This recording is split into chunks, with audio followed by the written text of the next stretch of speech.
Welcome to Suman TV. నేను మీ ఉదయ్. విద్యుత్ రంగంపై కోట్ల రూపాయల అదనపు భారాన్ని మోపుతున్న థర్డ్ పార్టీ విధానాన్ని తక్షణమే రద్దు చేయాలని Andhra Pradesh contract electricity employees association demand చేసింది. కాంట్రాక్ట్ కార్మికులకు న్యాయం చేయాలని, ఎన్నో ఏళ్లగా విధులు నిర్వహిస్తున్న ఎంప్లాయీస్ కి కనీస సంక్షేమ ప్రయోజనాలు అందడం లేదని ఆవేదన వ్యక్తం చేసింది.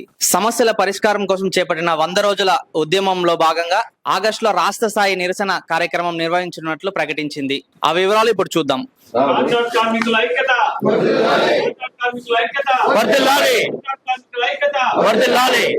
మీడియా మిత్రులందరికీ హృదయపూర్వక నమస్కారం. ప్రధానంగా చిత్తూరు జిల్లాలో రాష్ట్ర వ్యాప్తంగా ఎటువంటి కార్యక్రమం తీసుకున్నా మొట్టమొదట మాకు సెంటిమెంట్ గా చిత్తూరు ప్రెస్ క్లబ్ లో స్టార్ట్ చేయడం మాకు అలవాటు. 2.5 సంవత్సరంగా ఈ ప్రభుత్వం వచ్చిన తర్వాత ఎక్కడా కూడా మేము ఎలాంటి నిరసన కార్యక్రమాలు గాని చేయకుండా శాంతియుత పద్ధతిలో మాకు తెలిసినటువంటి విధానంలో వాళ్ళకి రిప్రజెంటేషన్ ఇవ్వడం గానీ ఇవన్నీ కూడా చేసుకుంటూ వస్తున్నాం. సోషల్ మీడియా ఉద్యమం మేడే రోజు ప్రారంభించడం జరిగింది. అది ప్రత్యేకంగా ఉమ్మడి చిత్తూరు జిల్లాలో ప్రారంభించడం జరిగింది. మేడే రోజు కార్మికుల దినోత్సవం సందర్భంగా మాకు ఏదైతే హామీలు ఇచ్చారో ఉమ్మడి కూటమి నాయకులు అది గుర్తు చేస్తూ ఈ రోజు సోషల్ మీడియా ఉద్యమం 75వ రోజుకు చేరింది. 75వ రోజు సందర్భంగా మొట్టమొదటి సమావేశం చిత్తూరు జిల్లాలో మా కమిటీతో ఏర్పాటు చేయడం జరిగింది. ముఖ్యంగా మీడియా ద్వారా ప్రభుత్వాన్ని ఒకటే రిక్వెస్ట్ చేస్తున్నాం. 3 దశాబ్దాలుగా ఈ కాంట్రాక్ట్ సిస్టాన్ని పెంచి పోషిస్తున్నటువంటి రాజకీయ నాయకులందరికీ కూడా విద్యుత్ కార్మికుల తరపున వేడుకుంటున్నాం.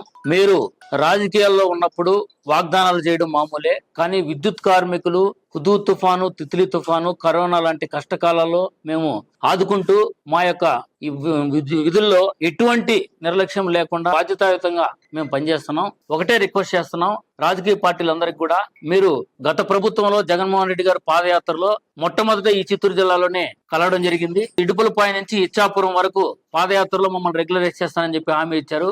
ఆయన ఆ హామీని నిలబెట్టుకోకుండా వెళ్లారు.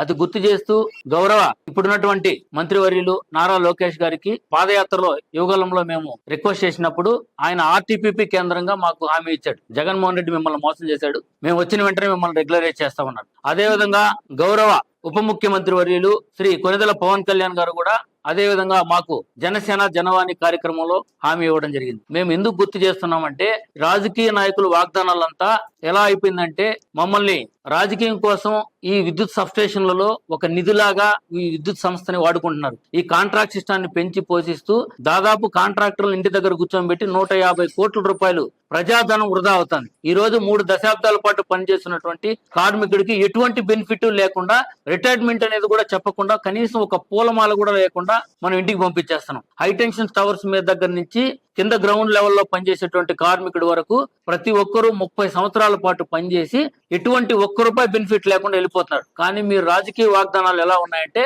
5 సంవత్సరాలు, మీరు ముఖ్యంగా మీడియా వాళ్ళకి చెప్తున్నా, 5 సంవత్సరాలు జెండాలు మోసినటువంటి వ్యక్తులు ఈ విద్యుత్ సంస్థలో ఎంటర్ అవుతున్నారు. తరువాత ఈ 5 సంవత్సరాల తర్వాత వాళ్ళని రెగ్యులరైజ్ చేయమంటే వాళ్ళని మీరు గత ప్రభుత్వంలో రాజకీయ నాయకులు పెడితే వచ్చారు కాబట్టి మిమ్మల్ని రెగ్యులరైజ్ చేయడానికి కుదరదు అంటున్నారు. ఈ కాంట్రాక్టర్లందరూ కూడా రాజకీయ పార్టీలకు సంబంధించినటువంటి వ్యక్తులే. సో నువ్వు ఎంత ధర్నాలు చేసినా, ఎంత రోడ్డు ఎక్కినా మళ్ళీ రాజకీయ పార్టీల చేతిలో ఉంది కాబట్టి వాళ్ళు వెళ్ళి మళ్ళీ రాజకీయ నాయకులతో మాట్లాడి, సార్ మనకి ఇది కానీ మీరు ఎత్తేసినారు అంటే, ఈ సబ్స్టేషన్ లో నియామకం ఆగిపోయింది, వాళ్ళని రెగ్యులరైజ్ చేశారు అంటే మళ్ళీ మాకు మనుగడ ఉండదు, మీకు మేము రాజకీయ పార్టీకి డబ్బులు సపోర్ట్ చేయలేము. సో రాజకీయ నాయకులకు ఒక పెద్ద నిధి లాగా ఈ విద్యుత్ సమస్య ఉంది. 2.5 సంవత్సరం నుంచి మేము ప్రతిరోజు మీరు ఎక్కడికి వస్తే అక్కడికి వచ్చి మేము రిప్రజెంటేషన్ ఇస్తున్నాం. కాలిపోతున్నాం, చనిపోతున్నాం. మేము ఎవరి కోసం చనిపోలా, కేవలం ప్రజల కోసమే చనిపోతున్నాం. మరి మేము చనిపోతుంటే మమ్మల్ని ఎందుకు గుర్తించడం లేదు?